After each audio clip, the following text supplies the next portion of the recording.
उस जगह का बंटा ढार खा दिया।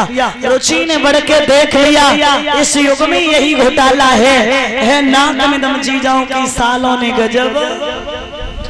उस महाभारत के युद्ध में अगर मामा शकुनी नहीं होता तो महाभारत का युद्ध नहीं होता। और ऐसी बात बताए रहे तुमको, बात को ध्यान लगाइयो और कुशल चाहो जीवन में तो मामा से बच के रहियो। पहले मामा श्रवण कुमार जब नीर भरन को सरजू तट पे धाओ, राजा दशरथ ने बाण चलाओ सुरलोक कुंडला सिदाओ। याद रखना श्रवण कुमार के मामा कौन थे? राजा दशरथ। अब दूसरे मामा मारीच बना था माया मृग जन सीता हरण कराओ, और कुटुंब से दिवा रावण को जन सत्यानाश कराओ। तीसरे मामा कंस थे श्री कृष्ण के जिन भारी पाप कमाए, और बहनाएं अपनी को दुख दे और 6 भांजे मरवाए। चौथे मामा माधव मामा अभिमन्यु के जिन चक्र बिहू रचवाए, और अर्जुन को जे बाहर ले गए अभिमन्यु मरवाए। मामा शकुनी थे दुर्योधन के जिन महाभारत रचवाए, और 101 खास भांजे समर भूमि मरवाए। याद रखना कछु कटवाए दे कछु मरवाए दे, और कछु करवाए दे घायल, और मामन में नालायक मामा उरही वाले माए। याद रखना उस महाभारत के युद्ध में अगर मामा शकुनी नहीं होता तो महाभारत का युद्ध नहीं होता। महाराज जब दुर्योधन चला आया, मामा शकुनी ने जवाब दिया ऐसा करो पांडवों को बुला, पत्र दो और यहाँ दावत दो, और जब आप दावत दोगे और पांडव जब यहाँ आएंगे जुए का खेल रखने लेना। और सीधी सी बात, जब तुम जुए का खेल रखोगे और हम ऐसे पासा फेंकेंगे जो पांडवों को हरा देंगे। महाराज पांडवों को बुलाया, और जब बुलाया है मेरे प्यारे श्रोता बंधु, आज पांडवों को बुलाया, भोजन कराया, भोजन हुआ, बोले बंटवारा हो गया था, आप चले गए तो मैंने सोचा कुछ मनोरंजन हो जाए। क्या ऐसा करो अब जुए का खेल हो जाए। दुर्योधन ने कहा तो धर्मराज युधिष्ठिर जो थे उन्होंने कभी जिंदगी में कोई पाप नहीं किया, और पाप नहीं किया, और कभी झूठ नहीं बोले कभी भी। और देखिए आज की दुनिया में अगर देखा जाए तो जो फोन वाले जितने सब झूठे हैं, फोन जितने चला रहे हैं सब चूची झूठी बोलते हैं। आए गए अगर बैदपुरा तो कहीं जाम गांव में घुस आए, बस आए गए, गलत कह रहे हैं। और बाई चांस अगर एक दाएं कोई सच बोली देवे तो वो अपने आप को हरिश्चंद्र बाप मान लेते कि हाँ हम बहुत बड़े सत्यधारी हैं। लेकिन देखिए विद्वानों ने ग्रंथों में ये लिखा कि 2-3 जगह ऐसी है दादा, अगर वहां झूठ बोल जाओ तो कोई पाप नहीं होता। एक किसी लड़की की शादी अच्छे घर में हो रही हो, झूठ बोल जाओ कोई दिक्कत नहीं। एक अगर तुम्हारी कहीं जान जा रही हो, झूठ बोल जाओ कोई दिक्कत नहीं।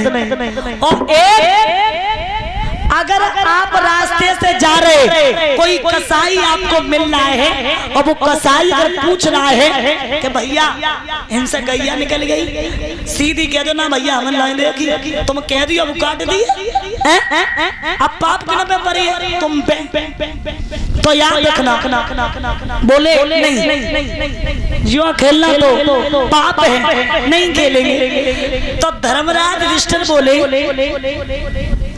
क्यों खेलेंगे जब पाप है, किसी चीज में दोष है तो नहीं खेलेंगे। अब देखिए भीम जो थे वो थोड़े तामसी स्वभाव के थे। जवाब दिया अरे खेलो ना, हम किससे कम है, चाहे झुट्टल खेलो चाहे सच्चल खेलो, हम तो खेलो। महाराज उसी समय जुए का खेल हुआ। सर्वप्रथम धन था, दाएं पे लगा लिया, हार गए। जेबर जो था हार गए।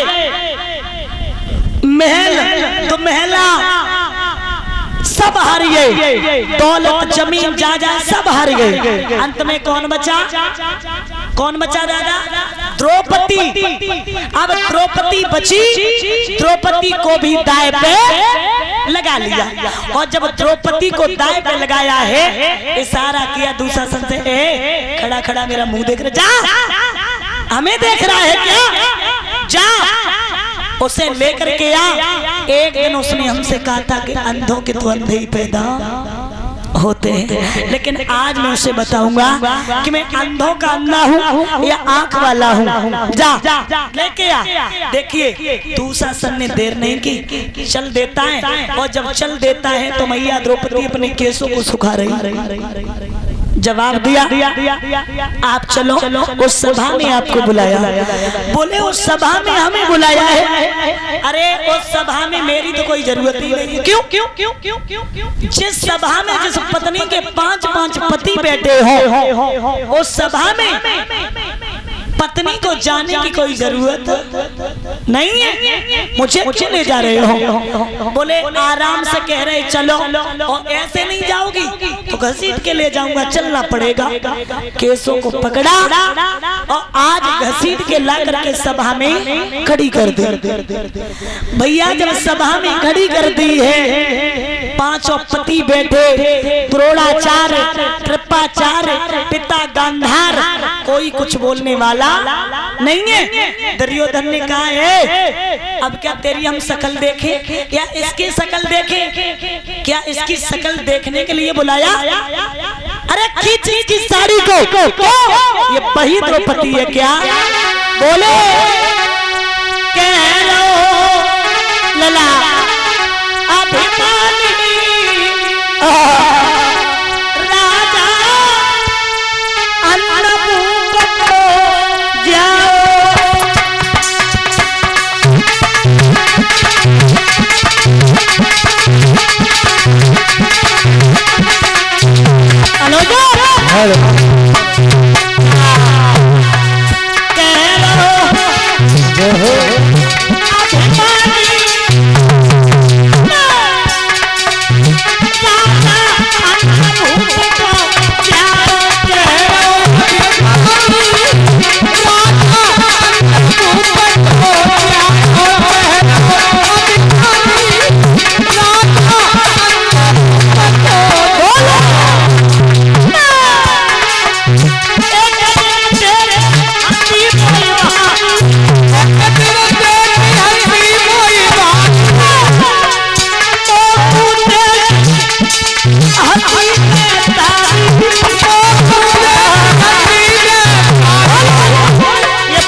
आज बताऊंगा मैं से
वही द्रौपदी है। कौन सी? जो एक दिन मुझे देख करके ताली मार के हंसी। अरे हंस देती तो मुझे कोई फर्क पड़ने वाला नहीं था, लेकिन जो शब्द इसने कहे थे ना, वो शब्द कलेजे को चीर गए। लेकिन आज मैं से बताऊंगा कि मैं अंधों का अंधा हूँ, ये अंधों की अंधी है। अरे खींच इसकी साड़ी को। महाराज देर नहीं की, उसी समय आज दूसरा सन क्या करता है, साड़ी को खींचने लगा। और जब साड़ी को खींचने लगा तो मैया द्रौपदी लोगों का चेहरा देख रही है, हो क्या रहा है, ये क्या हो रहा है, मेरे समझ में नहीं आता। अरे क्या कर रहे हो? लेकिन उस सभा में कोई नहीं बोला, कोई नहीं बोला। मेरे 5 पति सब नीचे गर्दन किए बैठे और कोई कुछ नहीं बोल रहा है। बाजीबा ये क्या हो रहा है? और आंखों में आंसू भर के बोली, एक पिया की नारी, एक पिया की नारी, और पिया को लगत प्राण से प्यारी रे, और मैं 5 पिया की नारी तो पति जाए रही आज हमारी रे। अरे भला जिस पति के एक पत्नी होती है और जिस पत्नी के एक पति होता है, भला दोनों में कितना प्रेम होता है। अरे मैं तो 5 के बीच में अकेली, और मेरी कोई इतनी भी सुनने वाला नहीं है। का हिजड़ा हो सब, हमें तो ये लगता है कि मेरी सास कुंती ने हिजड़ा जाए। इतना शब्द बोल दिया, लेकिन फिर भी मेरे भैया कोई नहीं आया, कोई नहीं आया। लेकिन महाराज दूसरा संसारी को खींच रहा है। मैया द्रौपदी बोली,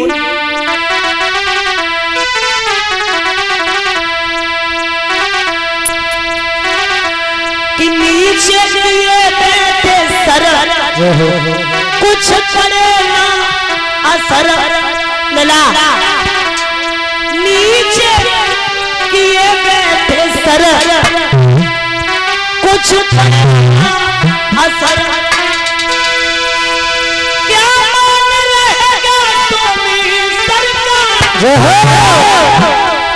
साड़ी का पल्लू जब, साड़ी का पल्लू जब सरकार, साड़ी का पल्लू जब सरकार, साड़ी का नीचे लिए बैठे सर। थोड़ा ध्यान देने की बात है।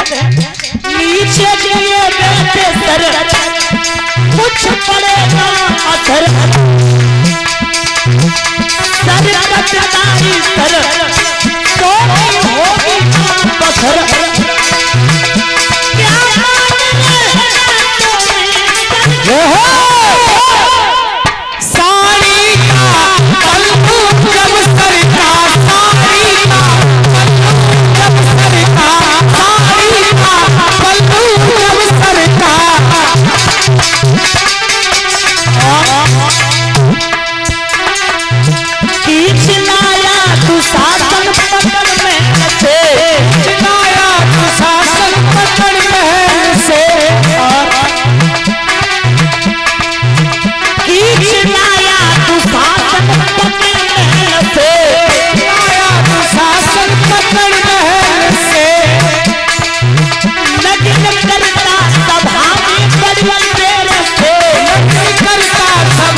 महाराज जैसे ही दूसरा संसारी को खींच लगा, मैया द्रौपदी प्रार्थना करने लगी, विधाता विधाता ये क्या हो रहा है। इधर रुक्मिणी बैठी भगवान कन्हैया के पास में, तो रुक्मिणी बोली स्वामी आपको जरा भी दया नहीं है। क्यों?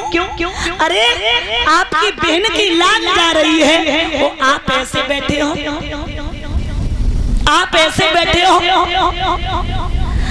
तो भगवान कन्हैया ने जवाब दिया, रुक्मिणी अरे मैं इसलिए नहीं बैठे, दर्द तो मुझे भी हो रहा है, लेकिन हम तो इंतजार उस घड़ी का कर रहे हैं कि सिर्फ एक बार ये मेरा नाम ले दे, सिर्फ एक बार। और मैं देख रहा हूँ ये मेरा नाम ही नहीं ले रही है। तो याद रखना, जब द्रौपदी समझ गई कि संसार के रिश्ते सभी झूठे हैं, भगवान को बुलाने लगी और भगवान की प्रार्थना करने लगी, कन्हैया आपकी बहन ये आपको बुला रही है और आप आ जाइए। और देखिए अगर आप नहीं आओगे मेरी लाज बचाने, मैं तो नंगी पैदा हुई थी, मैं नंगी पैदा हुई थी और नंगी हो भी जाऊंगी तो मुझे कोई फर्क नहीं पड़ता, लेकिन संसार के लोगों को तुमसे भरोसा हट जाएगा। संसार के लोग कहेंगे एक बहन की लाज जाती रही और उसका भाई लाज बचाने नहीं आया। और सुनो कन्हैया मैं ऐसे ही नहीं तुम्हें बुला रही हूँ, मेरा एक एहसान है। पंडाल में बैठे लोग जानते हो क्या एहसान था द्रौपदी का भगवान के ऊपर? बोलो। एक दिन जब भगवान कन्हैया की अंगुली कट गई थी तो हजारों पटरानियां बैठी थी, किसी ने कुछ नहीं किया था। मैया द्रौपदी ने अपनी नई साड़ी फाड़ के हाथों में बांध दी थी। तो कहा कन्हैया अगर मैं तुम्हें बुला रही हूँ तो मेरा एक एहसान है तुम्हारे ऊपर। तुम्हारी जब अंगुली कटी थी वो दिन याद है, इसलिए कन्हैया आ जाओ, कोई कुछ मेरा साथ देने वाला नहीं है। कन्हैया देखिए द्रोणाचार्य कृपाचार्य पितामह भीष्म सब बैठे, तो आज हाथ जोड़ के बोली आप लोग कुछ तो सहारा दो, अरे कुछ तो कहो। और आंखों में आंसू भर के बोली कन्हैया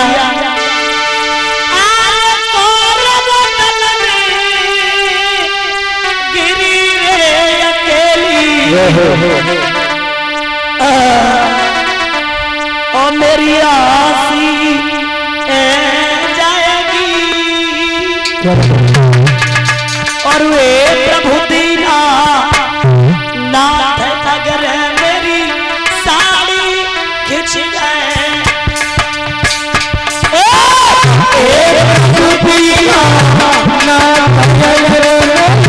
साड़ी खिंच जाएगी।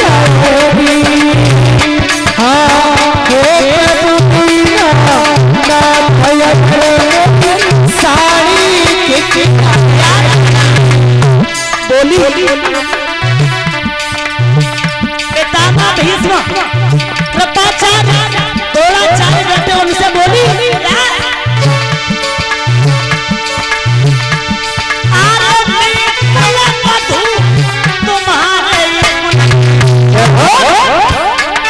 मेरी आसीना करवावा मोई काशी में बनाई मगर नंदीना करवावा काशी में बनाई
मेरी हंसी न कर बाबो और मोए दासी में वो बनाए मगर नंगी न करा।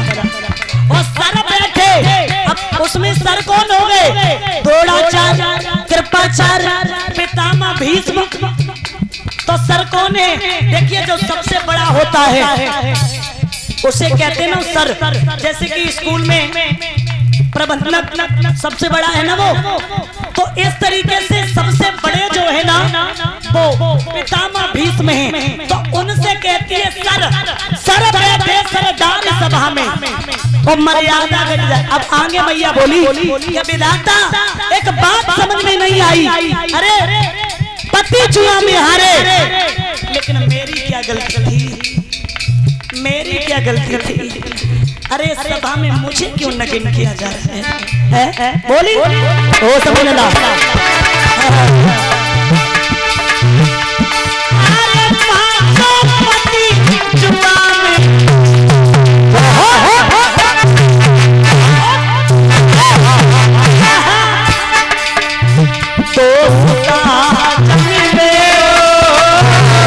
अगर मैं नंगी हो गई, एक बात याद रखना,